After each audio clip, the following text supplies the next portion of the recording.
은혜 받으실 말씀은 예레미야 18장 1절에서 6절 말씀입니다. 여호와께로부터 예레미야에게 임한 말씀에 가라사대 너는 일어나 토기장의 집으로 내려가라.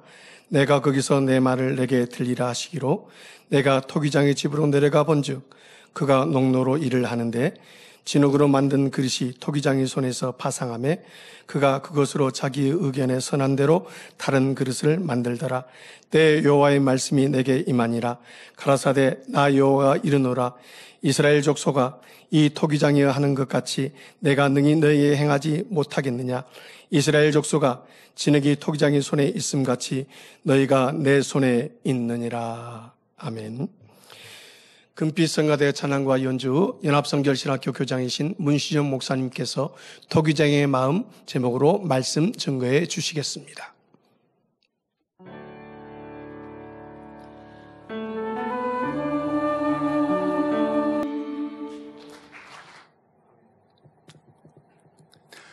사랑하는 성도 여러분, 오늘 수요 예배에는 토기장이의 마음이라는 제목으로 말씀을 증거하겠습니다. 인간이 만들어낸 물건에는 크게 상품과 작품이 있다고 할 수 있겠습니다. 상품은 매매를 위한 물건으로 인간의 삶에 물질적인 이득을 주는 것이지만 작품이라고 하는 것은 창의적인 예술 창작 활동으로 인간의 삶의 가치를 향상시켜주는 그런 역할을 하는 것들입니다. 또 다른 점은 상품은 다른 물건들과 비교해서 값이 결정된다고 할 수 있다면 작품은 다른 어떤 것과도 비교할 수 없는 유일한 것으로서의 가치를 지닌 것을 말하는 겁니다. 자, 이 마이크는 상품이죠. 공장에서 대량으로 생산이 됩니다. 적절한 가격으로 돈을 주고 사온 겁니다. 자, 그러나 같은 마이크라도 고도의 전문가나 장인들이 마음을 다해 심혈을 기울여 만든 이 세상에 단 하나밖에 없는 그런 마이크라고 한다면 그 가치를 돈으로 따질 수가 없는, 즉 상품이 아니고 작품이라고 말할 수 있는 겁니다. 우리 하나님은 사람들을 상품으로 대량 생산하시는 것이 아니라 세상 어떤 누구와도 비교할 수 없는 각자의 독특한 가치를 지닌 작품으로 만드셨습니다. 그런데 안타깝게도 인간들이 하나님을 떠나 스스로 많은 생산품, 그것들 중에 하나로 전락해서 상품처럼 지금 살아가고 있는 것 같습니다. 하나님은 인간을 무한대의 가치를 지닌 하나님의 형상과 모양 그대로 하나님의 작품으로 지으셨는데 인간은 그 형상과 그 모양을 잃어버리고 누가 더 돈이 많은가? 누가 더 비싼 집에서 살고 있는가? 누가 더 세상에서 성공했는가? 누가 더 비싼 차를 타고 다니는가 하면서 마치 상품의 가격을 매기는 것처럼 인간의 가치를 물질로 평가하는 이 상품화된 인간 사회로 전락시켜버리고 말았습니다. 원수마귀는 하나님의 작품으로 만드신 아담을 상품으로 전락을 시켰죠. 아담은 뱀의 유혹을 받아 선악과를 먹음으로 선악과 과일 한 개 값으로 전락해서 상품과 같은 존재가 된 겁니다. 또 구약에 나오는 에서도 처음에는 작품으로 살았었지만 팥죽 한 그릇의 장자권을 팔아버리고 팥죽 같은 상품 인생이 되고 맙니다. 그러나 옥합을 깨뜨려 예수님의 발에 부어드렸던 막달라 마리아는 하나님의 작품된 삶을 살았습니다. 예수님의 제자들도 배와 그물을 버려두고 부모를 떠나 주님을 따를 때 육의 것을 쫓는 상품 인생이 아닌 영적인 참된 가치를 쫓는 하나님의 작품으로서의 삶을 살아갈 수 있었습니다. 오늘 본문은 하나님께서 예레미야에게 하시는 말씀입니다. 예레미야는 남유다가 바벨론에 의해서 멸망당할 즈음에 활동했던 그런 선지자입니다.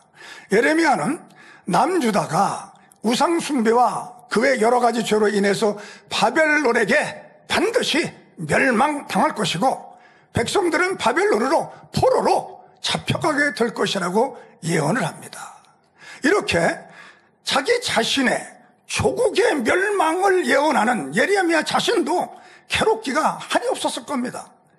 이렇게 괴로워하는 예레미야에게 하나님은 토기장이가 어떻게 진흙으로 토기 그릇을 만드는지 가서 보라고 말씀합니다.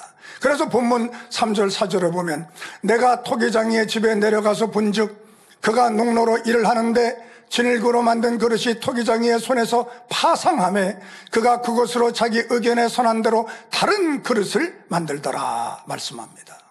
택함받은 백성인 유다가 죄로 인해 마치 파상한 그릇처럼 터지고 깨져서 멸망당하지만 토기장이가 터지고 깨진 그릇이었던 그 진흙을 그냥 버려버리지 않고 다시 활용해서 더 좋은 그릇으로 만들어가는 모습을 예레미야가 보게 된 겁니다. 이것의 의미는 남유다를 세상의 부귀나 명예나 권세에 팔려가는 상품 국가가 아닌 오직 여호와 하나님만을 섬기면서 이 세상 어느 곳에서도 찾아볼 수 없는 하나님의 축복을 받는 작품 국가로 다시 만들어 회복시키시겠다는 하나님의 약속의 모습인 겁니다. 이사야서 64장 8절에 보면 그러나 여호와여 주는 우리 아버지시니이다. 우리는 진흙이요 주는 토기장이시니 우리는 다 주의 손으로 지으신 것이라. 이렇게 한 것처럼 토기장이신 하나님은 진흙과 같은 우리를 상품이 아닌 작품으로 새롭게 빚어 나가고 계십니다. 자, 그렇다면 토기장이신 우리 하나님은 어떠한 마음으로 진흙으로 토기를 다시 만들어 가실까요? 첫 번째 말씀을 드릴 것은 토기장이의 마음은 완전한 최상의 작품을 만들기 원하는 마음입니다. 자, 본문을 다시 한번 설명해 드리면 3절에 토기장이가 농로로 일을 하고 있다고 했습니다. 농로는 마치 이 맷돌처럼 위아래 두 짝의 돌로 된 그런 기구인데요. 아래에 있는 돌을 이렇게 돌려주면 위에 있는 그 돌도 따라서 돌아가는 그런 장치가 되어 있는 그 토기를 만들 때 쓰는 그런 기구입니다. 진흙을 잘 또 이겨서 그리고 또 반죽을 해서 대강 이제 그릇 모양을 만들어 위에 있는 돌 위에 올려놓고요. 발로 이제 아랫돌을 돌려주게 되면 윗돌도 따라 돌아가겠죠. 그러면 이제 손가락이나 나뭇가지나 조각칼 같은 도구를 사용해서 섬세하게 그릇 모양을 만들어 갈 수 있습니다. 요즘은 농로를 이제 물레라고 부르고 있습니다. 돌로 만들지 않고 가볍고 이제 강한 재료로 이제 회전판을 만들고요. 전기를 이용해서 돌리기 때문에 전기 물레라고 부른다고 합니다. 자, 문제는 토기장이가 농로를 이용해서 진흙으로 그릇을 만들다가 마음에 드는 물건이 나오지 않으면 파상해서, 파상이라고 하는 말은 깨뜨려 부순다 하는 그런 뜻이에요. 그래서 보기에 가장 좋은 작품이 나올 때까지 다시 만들고 또 부수고 또 작품이 안 나오면 다시 또 부수고 해서 토기장이의 마음에 꼭 들은 가장 좋은 그릇이 만들어질 때까지 수고를 아끼지 않는다고 하는 겁니다. 토기장이의 비유 대신 우리 하나님께서는 우리 인간을 하나님 보시기에 가장 아름답게 창조하십니다. 그래서 천지만물을 창조하실 때 다른 피조물들은 만드신 후에 보시기에 좋았더라라고 그렇게 말씀하지만은 사람을 창조하시고 나신 후에는 창세기 1장 31절에 보니까 보시기에 심히 좋았더라라고 말씀합니다. 좋았더라. 이 말은 히브리어로 토부라 이렇게 하는데요. 좋다, 아름답다, 선하다, 온전하다 이런 뜻입니다. 하나님께서는 왜 사람을 만드신 후에는 심히 좋고 아름답고 선하고 온전하다 이렇게 강경했었을까요? 그것은 창세기 1장 26절에 하나님이 이르시되 우리의 형상을 따라 우리의 모양대로 우리가 사람을 만들고 말씀하신 대로 사람을 하나님의 형상과 모양대로 지으셨기 때문이죠. 그래서 하나님은 우리가 최고의 극상품, 최우수 작품이 되기를 원하고 계십니다. 이사야서 5장 2절에 땅을 파서 돌을 제하고 극상품 포도나무를 심었었도다. 그 중에 망대를 세웠고 그 안에 술토를 팠었도다. 좋은 포도 맺기를 바랐더니 들포도를 맺혔도다 라고 하시면서 이스라엘을 상징하는 극상품 포도가 들포도가 된 것을 안타까워하셨습니다. 한 번은 기도회를 인도하시면서요, 우리 다니엘 철야 기도회가 아니고 우리가 더 은혜받기 위해서 우리 스튜디오에 왔을 때 그때 그 기도회를 인도해 주시면서 원장님이 말씀을 하시는 중에 우리 당회장님께서는 결혼 전에도 아주 정확하셨고 단정하셨고 뭐 빈틈이 없으셨고 뭐 물건을 사용해도 제자리에 놓으시고 뭐 그렇게 하셨다 하는 그런 말씀을 하시더라고요. 저는 이제 그 얘기를 들었을 때 물론 뭐 예전에도 당회장님께서 그런 분이시라는 것은 알고는 있었지만 그때는 주님이 제게 은혜를 주시는 것 같았어요. 문득 마음속에 나는 반올림 인생이구나 뭐 이런 생각이 마음에서 떠오르더라고요. 반올림 인생, 그것이 무슨 말일까요? 뭐 저는 뭐 정확하지 못했고 또 온전하지도 못했고 또 빈틈이 많아서 뭐 적당히 타협하기도 하고 뭐 이렇게 왔었는데요. 그러면서도 뭐라고 말을 하냐면 이 정도면 뭐 잘하는 거지 뭐 어떻게 그렇게 온전할 수가 있나 이렇게 생각하며 또 어떨 때는 이 정도면 괜찮지 뭐 기도도 이 정도면 잘하는 거지 뭐 신앙생활 이 정도면 잘하는 거야 어떻게 더 해 바쁜데 이런 상황에서 이렇게 살아가는 것이 바로 반올림 인생입니다. 뭐 어떻게 더 기도할 수 있겠어 이렇게 바쁜데 더 기도해야 온전한 기도지 기도를 제대로 못하면서도 아니야 뭐 더 이상 어떻게 이만하면 잘하는 거야 이게 반올림한 거 아닙니까? 어떻게 더 충성해 어떻게 더 열심히 한단 말이야 이 정도면 신앙생활 잘하는 거야 잘하는 거 아니잖아요. 그런데도 그렇게 말을 하면서 그런 신앙생활을 하고 살아가요. 그것이 바로 반올림 인생이라고 하는 거예요. 저는 내가 반올림 인생을 살았구나. 우리 당회장님은 온음으로 살아가셨는데 나는 반올림 그런 음을 내면서 살아가고 있었네요. 참 부끄러워하면서 회개를 많이 했습니다. 자, 영의 세계는 정확합니다. 반올림이라는 것이 없습니다. 노아, 이삭, 야곱 같이 훌륭한 그런 분들도요 새 예루살렘에 들어갈 자격을 얻지 못하고 3천층에 들어가게 되었다고 말씀하지 않았습니까? 이분들은 뭐 워낙 훌륭한 분들 아닙니까? 그러니까 그냥 반올림해서 원령이라고 여겨줘서 새 예루살렘에 들어가게 해주셔도 좋을 것 같은데 그렇게 되는 것이 아니지 않습니까? 믿음의 분량을 계산할 때 3단계 99%라고 해도 3단계에 속하는 것이지 뭐 반올림해갖고 뭐 그냥 4단계 0이 되는 거 아니지 않습니까? 토기장이신 우리 하나님께서 보실 때 작품이 되는 그런 좋은 그릇이 되는 조건에는 두 가지를 만족시켜야 될 측면이 있습니다. 하나는 그릇의 재질이고요. 또 하나는 그릇의 크기입니다. 그릇의 재질은 그릇 댐댐이를 말하는 것인데요. 곧 금그릇이냐 은그릇이냐 질그릇이냐 하는 것이고요. 반면에 그릇의 크기는 마음 댐댐이를 말하는 것으로 얼마나 넓은 마음인가 아니면 좁은 마음인가 이런 문제입니다. 그릇 댐댐이가 중요한 이유가 있습니다. 그릇 댐에 따라서 하나님의 말씀을 마음에 새기고 행하는 정도가 달라지기 때문에요. 그릇됨이 좋지 않으면 말씀은 듣기는 듣는 것 같은데 여러 해가 지나도 신앙의 진보가 없게 되는 반면에 그릇됨이 좋은 사람은 육신의 생각이 없이 즉시 순종하니까 말씀을 듣는 대로 놀랍게 변화돼서 성결을 신속히 이루고 영적인 능력도 더 크게 나타낼 수 있게 되는 겁니다. 말씀을 똑같이 들었다고 해도 사람마다 이 마음에 담는 정도가 다르고요. 행해 나가는 정도가 다르죠. 어떤 사람은 듣기는 들어도 마음에 잘 못 담고요. 또 어떤 사람은 담기는 해도 행하지 않습니다. 반면에 마음에 잘 담고 열심히 행해 나가는 그런 사람도 있습니다. 이렇게 하나님의 말씀을 잘 듣고 새겨서 그대로 행해 나가는 사람이 금그릇과 같이 재질이 좋은 그릇의 사람입니다. 자, 마음의 댐댐이라고 하는 것은 똑같은 그릇됨을 가졌다고 할지라도 어떤 상황에 부딪혔을 때 얼마나 마음을 넓혀서 대처하는가의 그런 문제입니다. 즉 그릇의 크기에 관계되는 것인데요. 어떤 일을 할 때 자신이 해야 할 것만 겨우 해내는 사람이 있는가 하면 자신이 해야 할 것 이상으로 해내는 사람도 있습니다. 또 자신이 해야 할 일임에도 억지로 막 불평하면서 하는 그런 사람도 있을 수 있겠죠.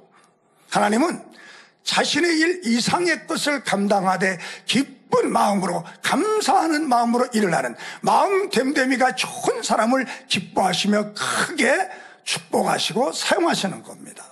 하나님 앞에서는 이렇게 그릇 됨됨이가 좋은 금그릇이, 그리고 마음 됨됨이가 좋은 넓고 큰 그릇이 완전한 최상의 작품이 되는 겁니다. 어떤 일을 감당할 때 더 넓게 마음을 쓰면서 사명을 감당하며 주의 일하며 그런 그릇으로 살아가고 있으셨습니까? 더 넓은 마음으로 모든 일을 포용하며 살아가고 있으셨습니까? 아니면은 주어진 만큼만 간신히 감당하면서 또 불평불만이 가득한 마음이었거나 행할 것도 행치 않으면서 주변 사람들을 힘들게 하고 서로 간에 다투며 부딪히는 그런 분야는 없었습니까? 만약 내 마음 됨됨이가, 즉 이 그릇의 크기가 작았다면 이제부터라도 더 넓고 큰 마음, 큰 그릇으로 바꾸어 나가시는 여러분이 되시기를 바랍니다. 두 번째로, 토기장이의 마음은 좋은 그릇을 만들기 위해서라면 진흙을 깨고 부수고 농로를 돌리고 하는 그런 수고를 아끼지 않고 하고 싶은 그런 마음입니다.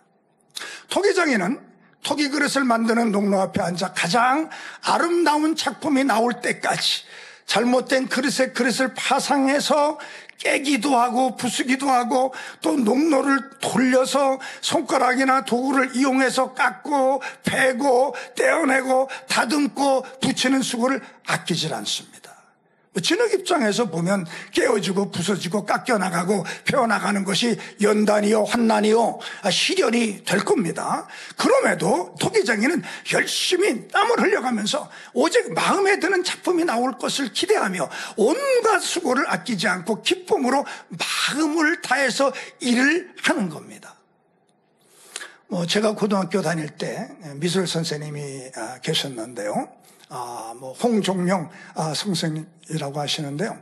어느 교회 장로님이셨고 또 학생들에게 인기가 아주 많았습니다.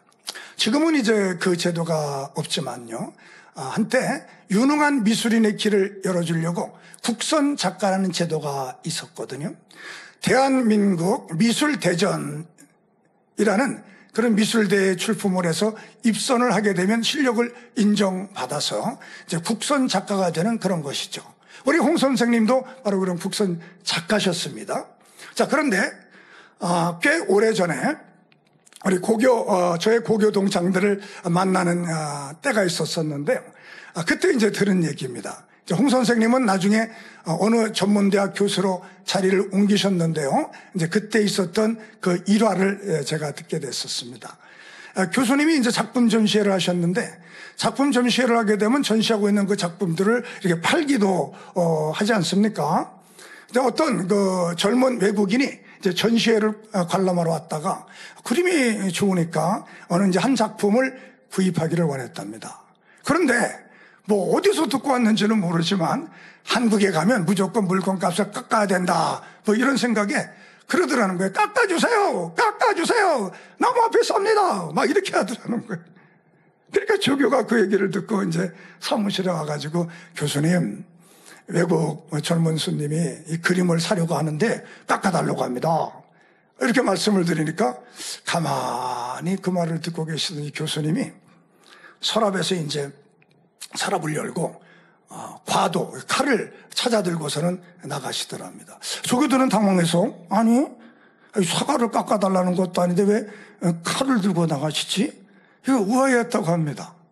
근데 교수님은 그 칼을 들고 그 젊은 외국 손님이 깎아달라고 하는 그 그림 앞에 이렇게 다가서시더니 그 그림을 사정없이 그 칼로 푹푹 찢어버리더랍니다.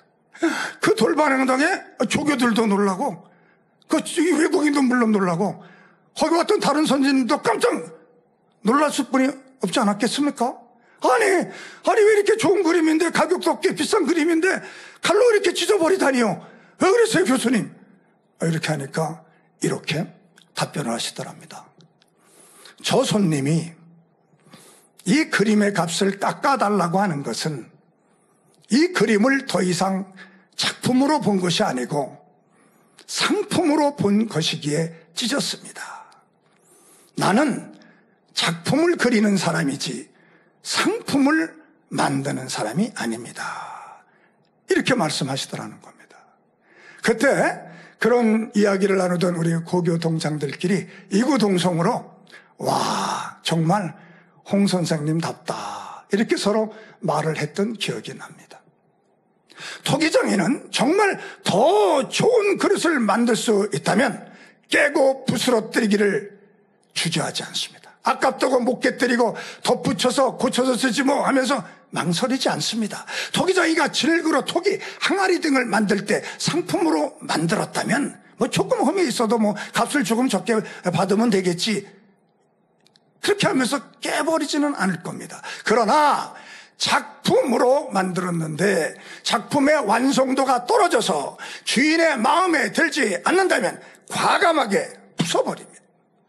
토기장이신 하나님도 우리 인생을 상품이 아닌 하나님의 작품으로 만드시기 위해서 우리에게 시련을 허락하시고 연단하시고 고통의 터널을 지나가게도 하시는 것입니다.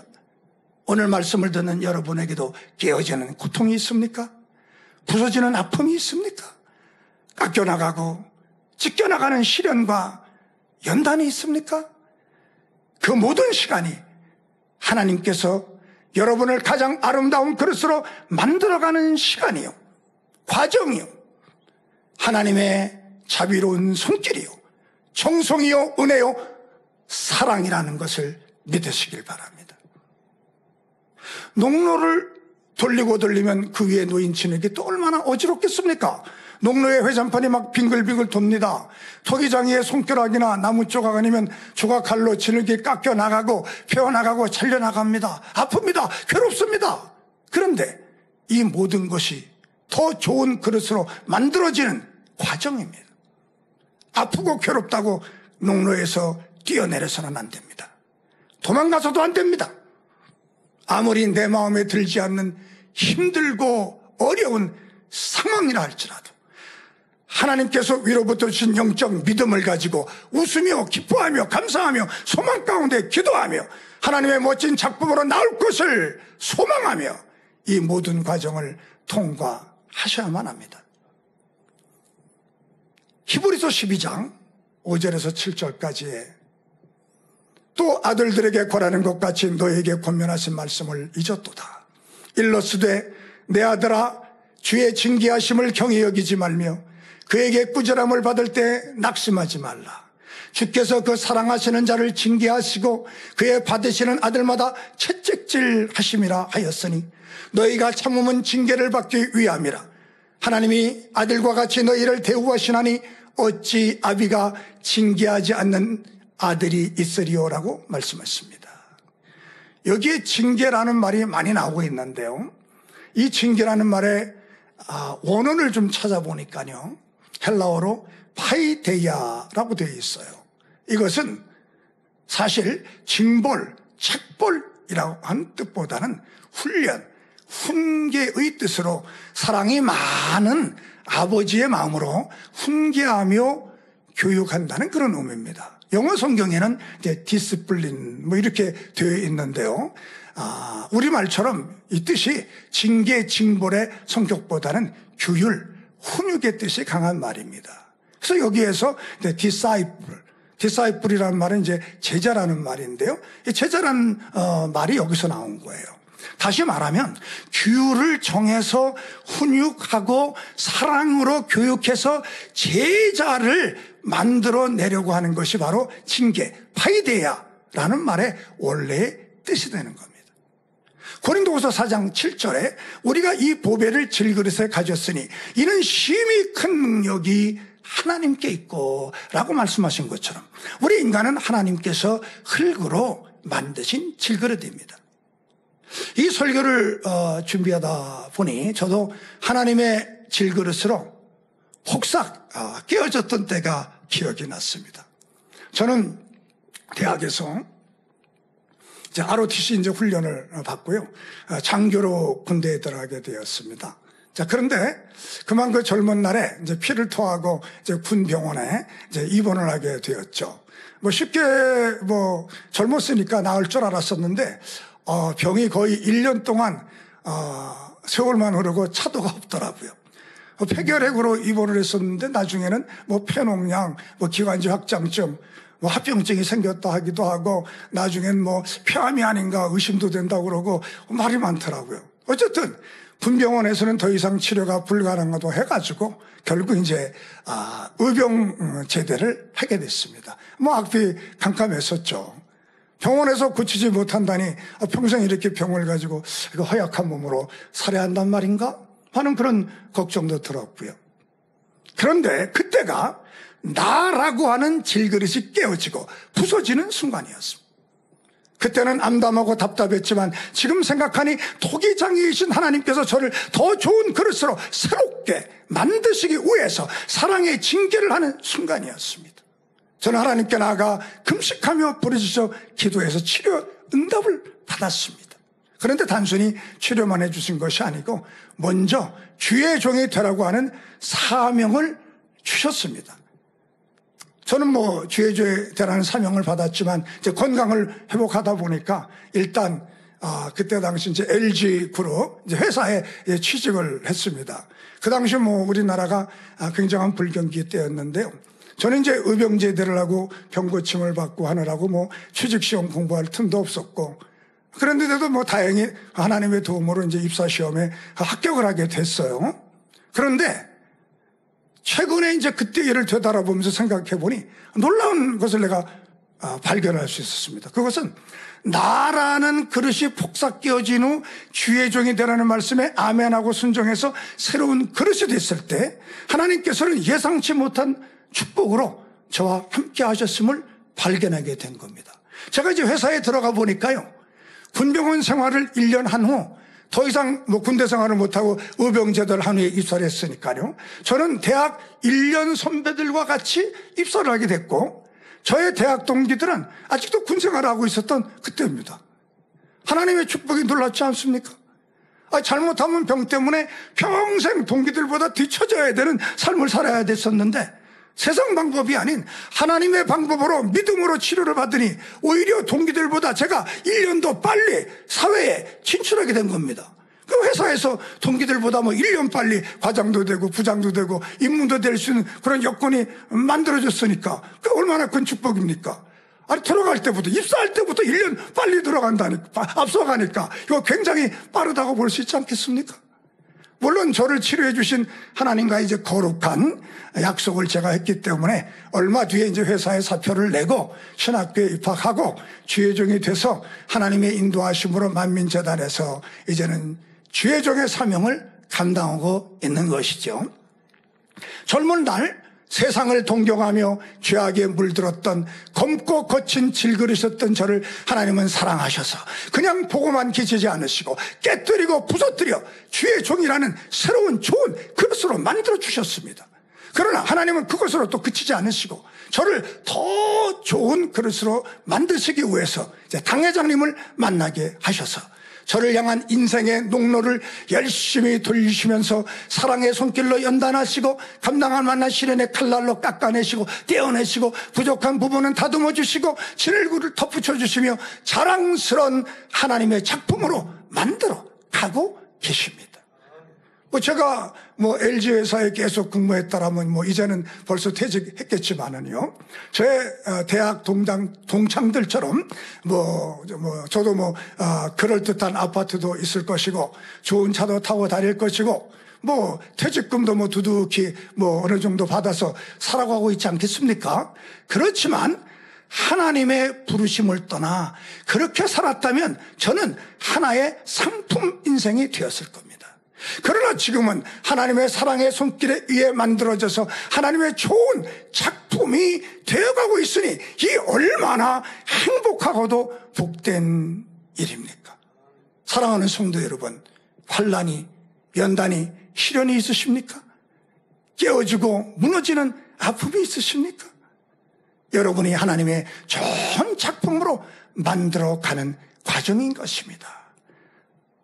내 뜻대로가 아니라 하나님의 뜻대로 하나님의 방법으로 우리 주님의 손을 잡고 하나님의 놀라운 작품으로 나오시는 여러분들이 되시길 바랍니다. 세 번째로 말씀을 드립니다. 토기장의 마음은 만들어진 그릇이 무익한 그릇이 아닌 귀히 쓰임받는 유익한 그릇이 되기를 원하는 마음입니다. 토기장이가 그릇을 만들어 놨는데 쓸모가 없는 그릇이 된다면 주인에게 짐만 되는 그릇이 될 겁니다. 무익한 그릇이요 나아가서는 해를 끼치는 그릇이 될 수도 있는 것이죠. 서울에 있는 그런 시장에는 제가 못 봤지만은 아직도 지방의 시장에는 이렇게 항아리 가게가 아직 있는 곳이 있더라고요. 크고 작은 항아리들이 많이 진열되어 있는데 흠집이 있고 또 모양이 좋지 못해서 손님들이 찾지 않는 그런 항아리가 있어서 팔리지도 않고 구석에서 자리만 차지하고 있고 먼지만 쌓고 있다면 나중에는 주인의 눈밖에 나고 주인에게 짐만 되어서 버려질 수 있지 않겠습니까?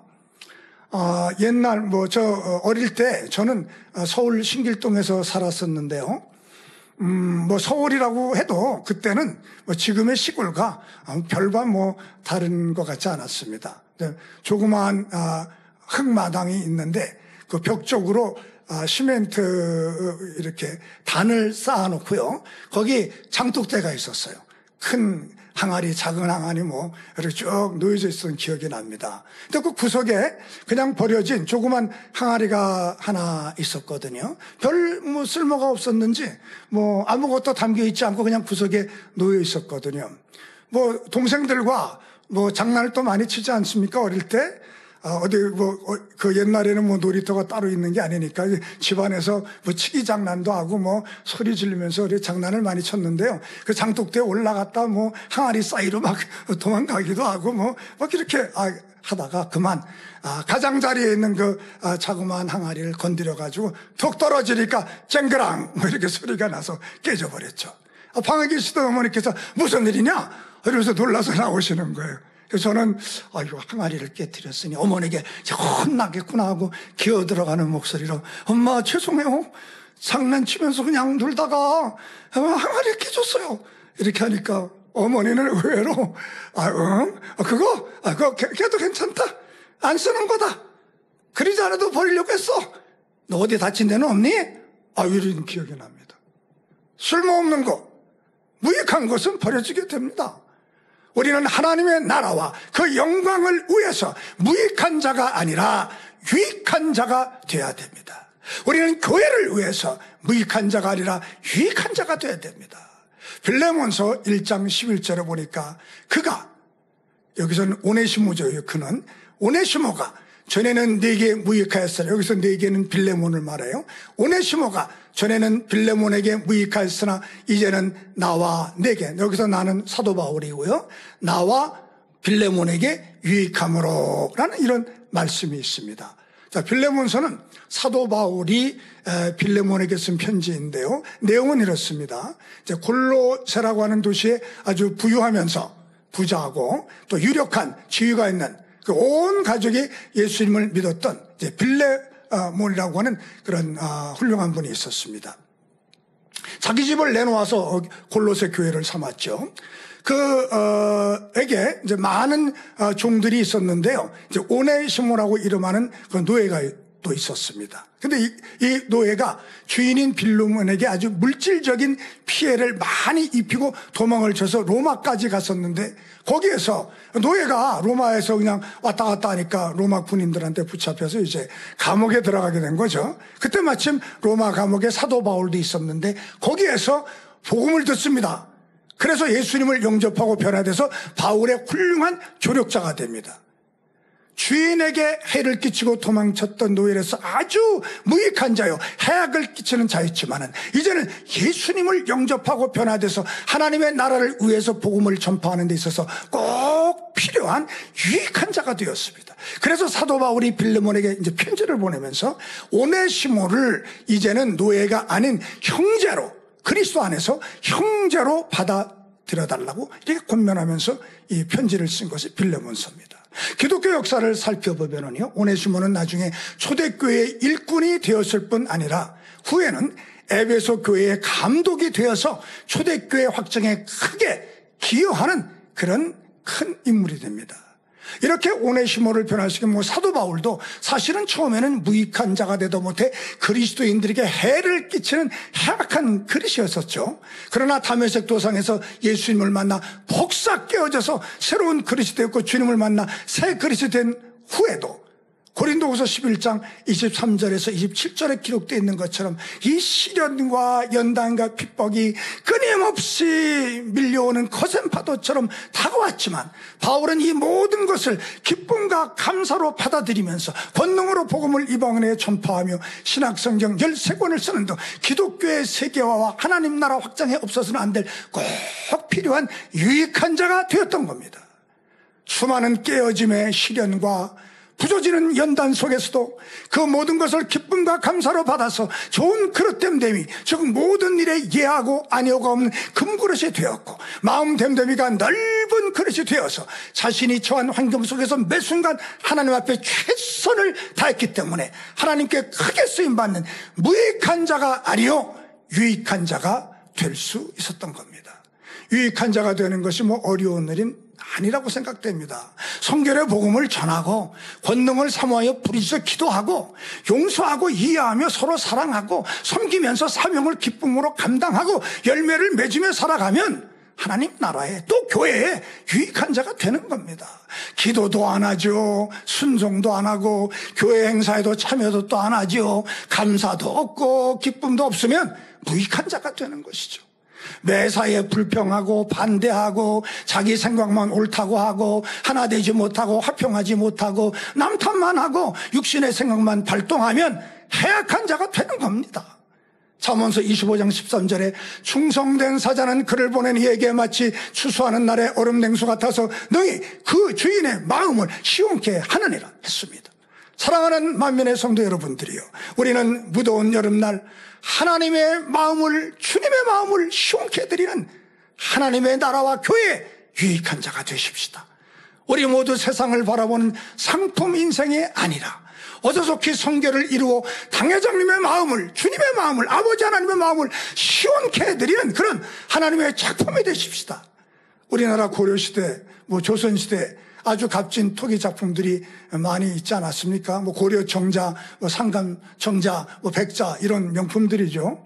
같은 진흙으로 만든 토기 그릇이라도 평범한 항아리들은 임금이 있는 궁궐에 감히 들어갈 수가 없습니다. 평민들의 생활을 위해서 사고 팔리는 상품이기 때문이죠. 그러나 고려 청자 이런 백자는 가치 있는 상품이기 때문에, 작품이기 때문에 영광스럽게 임금님 궁궐에도 들어가고 왕의 방에 놓여지기도 합니다. 이 세상에서 물질, 명예, 권세 등 육의 것에 의해 좌우되어 울고 있는 인생은 상품 인생입니다. 우리들은 더 높은 곳에 우리들의 꿈이 있습니다. 하나님의 보좌가 있는 새 예루살렘을 향하여 가는 하나님의 작품이 돼야만 됩니다. 요한복음 2장에 보면 예수님께서 혼인잔치에 가셔서 물로 포도주를 만들어 모두에게 기쁨을 주는 첫 번째 표적을 행하시는 장면이 나옵니다. 거기에 6개의 돌항아리가 나오죠. 돌항아리가 6개 놓인 것은 6,000년 인간 경작을 의미하는 것이라고 말씀해 주셨습니다. 예수님께서는 표적을 행하시기 전에 어떻게 하셨습니까? 돌항아리에 아구까지 물을 가득 채우라고 하셨습니다. 그리고 표적이 일어납니다. 우리들도 흙으로 빚어진 항아리들입니다. 우리 마음의 항아리에 아구까지 영의 것들로 가득 채워야 역사가 일어나는 겁니다.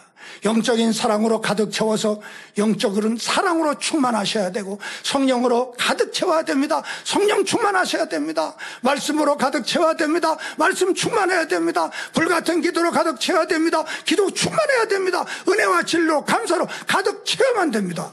우리는 하나님의 형상 모양대로 지음받은 작품들입니다. 아담의 죄로 잃어버린 형상을 성결의 복음과 권능으로 완전히 회복하는 하나님의 작품 중에서도 걸 작품이 돼야만 되겠습니다.